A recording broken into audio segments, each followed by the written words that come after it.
Good morning and welcome. My name is CeileShannon, and this is my lesson plan on the development of the self, focusing on relationships.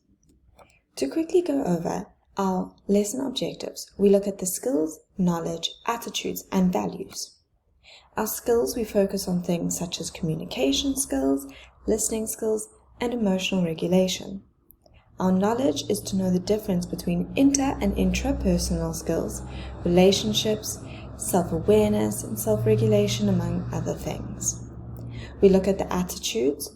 We would like a classroom that can foster supportive relationships and attitudes towards other students.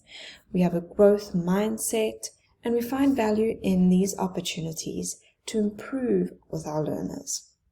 We recognize the value of emotional intelligence and how it promotes harmonious relationships, as well as the emotional well-being and the concern with self-care. So to go into our lesson, I find that the most value is found within the activities that are planned within the lesson. There are 3 different activities that are spread out across the lesson. To start, we do a red flag, green flag role play. Here, learners are put into groups of 4.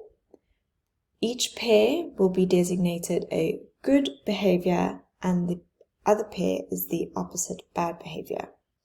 So here, we get our students to act out what they believe is the healthy behavior in the relationship, and then the students can demonstrate the unhealthy behavior.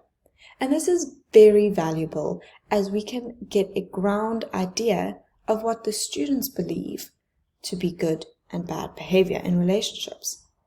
This is very important for the learners to learn from one another, as well as for the teachers to learn where their students are setting at. We'll then follow into a discussion, and this is a facilitated discussion by the teacher, where we want the learners to do most of the talking. Here we can learn from one another, from the role play, about diverse cultures, diverse views, and how each other can view healthy relationships and unhealthy relationships.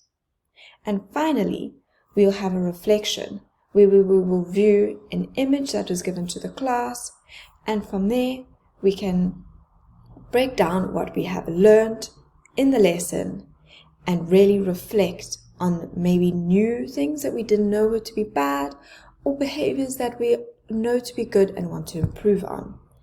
This is the biggest amount of value that a child can learn. Thank you so much. I hope you enjoyed.